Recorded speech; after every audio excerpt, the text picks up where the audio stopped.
Good evening. We here at Live on Bowen care about you, the studio audience. So much so that for the last 4 weeks, where we have meant to have audience response and Twitter responses, we've cancelled it every single time.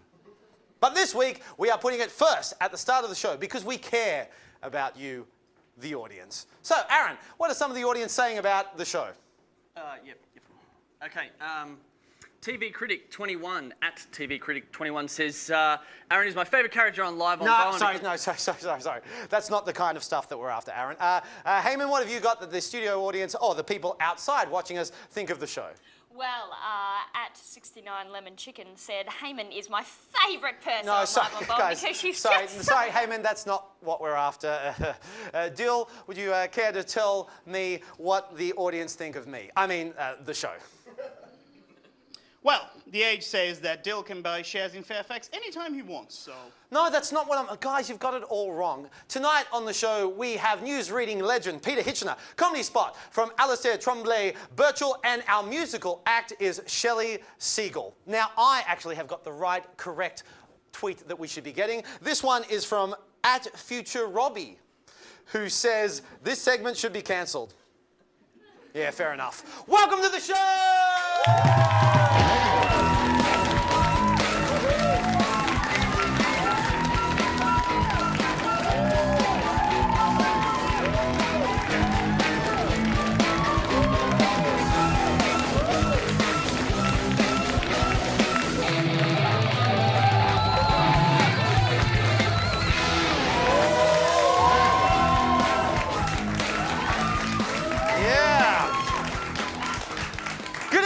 Welcome to Live on Bowen. I'm your host, Rob Lloyd. Now, a little bit of information about me. Before I became a community TV host, I actually trained to be a classic, legitimate actor. Until that fateful day when I realised I wasn't this generation's Dustin Hoffman. Yeah, sadly, I looked too good as a woman. So, being a talk show host wasn't really in my train of thought. I mean, I always respected Leno, Letterman, Parkinson, and especially Andrew Denton. But it wasn't really my career path. You know, I was always thinking that there was something better or stronger or more interesting for me to do. I arrived here in Melbourne in the year 2000, and I fell pratfall first into the Australian comedy scene. I worked in improvisation, musical comedy, solo work, duo work, trio work, group work. That'd be a lot more impressive if I was in the porn industry. But when I got the chance to host a talk show, I was really excited by the challenge. I mean, talking, listening, relaying to an audience, listening. The hardest part is listening, okay? I'm not even listening to myself right now. I'm doing that annoying thing where I'm just thinking of the next thing I have to say. And I have to. I'm doing this whole monologue from memory. Yeah, that camera right there that I'm looking at, there is no auto cue. This is all off my memory, which is really hard because I'm like Kelly Bundy from Married with Children. I can only fit 8 pieces of information into my head at a time. So if something new comes in, something has to fall out. So while I'm doing this monologue, I am desperately trying not to think about how awesome it would be to have light up Doctor Who shoelaces. And I've just forgotten the monologue. Crap. Now, along with that, I also have voices in my head all the time while I'm on camera, telling me to do things, bad things. It's my producer, Jess. She's in my ear going, Rob, go to break, go to break, go to break, go to break, go to break, go to break, go to break, go to break, go to break. And when I do, she goes, thank you. And on top of all this, I need to be professional, like all the time. The biggest thing I get pulled up for here on the show by the producers, ladies and gentlemen, is my nervous tics. And for those of you who watch this show regularly, ladies and gentlemen, you would be aware of a certain phrase that I say quite a lot. Ladies and gentlemen. And for those of you at home, ladies and gentlemen, playing the game, you would be quite drunk about now. Yep, that's right. I am fully aware of the drinking game you have created on me, ladies and gentlemen. Aha, there's another one. Yeah, that's my superpower. I can get uni students to have liver damage, and I don't even need to be in the general vicinity because of the restraining order. But the thing about the nervous tics is, if I hold them in too long, I get really nervous about saying them, and I say them anyway. Ladies and gentlemen. Now, some of you may be thinking, why am I being so reflective about my time of Live on Bowen? Well, the thing is, this is my second last show. Yes, next week will be my final show this season. Yes, I'm flying off to tropical Edinburgh to do my show Who Me for the Edinburgh Fringe Festival. And I'm really worried that I will come back and there'll be no unpaid work for me here. I mean, I know I'm fully replaceable. I mean, this could do a better job. Right there, yeah. And Dilrook says to me every single week, "Oh, Rob Lloyd, you scrawny broom handle of a man." And that broom handle could do much better than me. It has certainly better hair, but I have feelings. Hey, wait a minute. I haven't gone yet. Cut it out, okay? Back to me. Well, fine. You know, I get the idea. I know when I'm not wanted. It's not as if anyone's going to miss me anyway. No.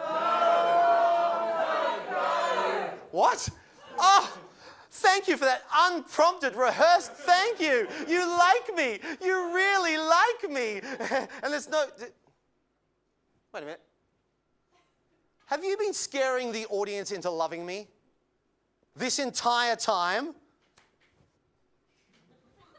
I don't have a problem with that. So that's what's been going on in my world. Do you want to hear what's going on in the rest of the world? All right, here we go right now. Ooh, gay marriage is now legal in the UK after the Queen gave her approval. Well done, Great Britain. You've finally entered the 21st century with a relic, thanks to her, from the 20th century. Now if only Australia could get out of the 19th century. Yeah! And a young Norwich man in England has been bashed by 3 youths dressed as Oompa Loompas. Yep. The witnesses say it was the most whimsical street violence they have ever seen. Right there. And last one. Oh, there is speculation Lady Gaga has got a nose job. Yep. She hopes it draws attention away from her penis. Right there. And that's all the topical news. We've got a huge show and we want you to follow us on the internet. Here's how. Missed last week's episode because you were living under a rock? Or did you miss season 1 because your head was in the sand? Well, throw caution to the wind and visit our website at liveonbowen.com or put in your 2 cents and jump on our Facebook or Twitter to join the conversation. It's now time for another instalment of Caption This. Now, last week we asked you to caption this picture here. Oh, look at that. And here are our runners-up first. Now, our first runner-up is Deb Hallam with the caption, "I get to choose your nursing home, folks."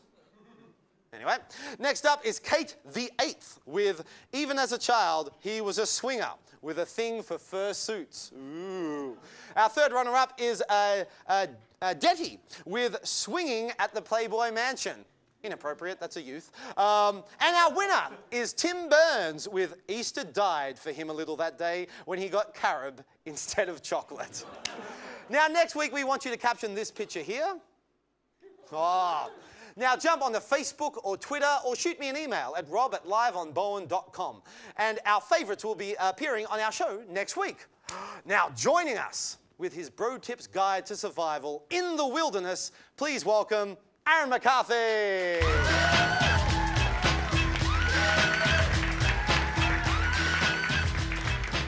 Good evening. When a bro has successfully conquered all there is to conquer in the urban environment, it's time to turn to the Outback in the never-ending search for new lands to discover and be awesome in.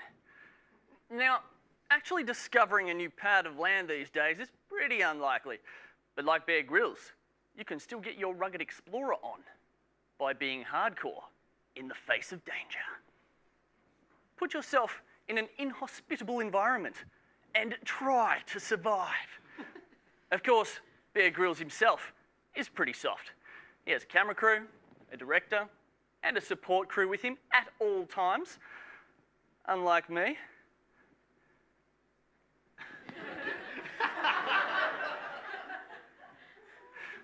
One of the hardest things to do in the bush is to keep your fluids up.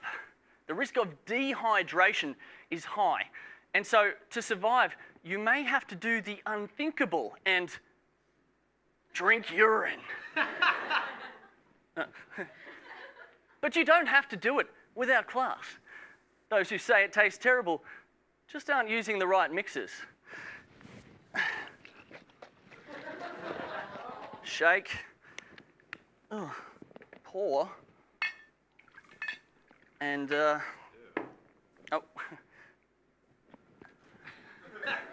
Add an olive for a touch of class and voila, a urine martini. Mmm. Sterile. It's 5 o'clock somewhere in the world. Welcome to happy hour. Now, we can make a urine Manhattan, a urine Cosmopolitan, and in no time at all, you're enjoying yourself. They say having a high blood alcohol content is a bad idea. Well, problem solved, people. So, Bear Grylls caught and ate a raw salmon. And I'm prepared to do the same, with a little touch of class.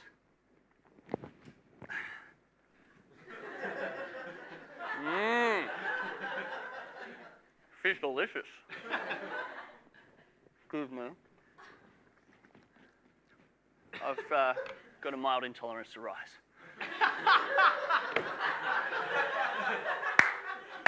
And it's true. When you have unexpected guests in the woods, you need to look your best. Fashion an outfit from tarps, rope, and tent pegs. Let's face it, straight guys, we've got a lot to learn in the fashion stakes. And there's nothing wrong with looking a little camp. Wait for it. Oh. Make no mistake, the wilderness is dangerous. If stalked by a deadly animal, try to find the positives. Admire the beauty and identify the opportunities. Yes, you may be getting stalked by a crocodile, but instead of seeing a terrifying, scaly predator, I see an opportunity to create a matching collection of man bags. Are you really being followed by a bear? I see a stylish, beautiful throw rug. Mmm. Echidnas, prickly and sharp, are a great way to style my man mop. Flip them over, and they become a handy pair of free-range Dr. Scholl's massaging sandals. What I'm saying is, Rice, be resourceful and learn to identify the endless smorgasbord of opportunities, but don't mess with drop bears. If you're going to survive in the bush, you need to start a fire. Now, you could rub some sticks together, or you could use the lens of your watch to focus on the sun's rays, but I'm going to teach you another way. Here, I've got some old newspapers and a zoo magazine. Now, all I do is place the magazines like so, and bam, there's fire in my pants and everyone's invited. Now, let's gather round, sing some songs, and enjoy the radiant heat.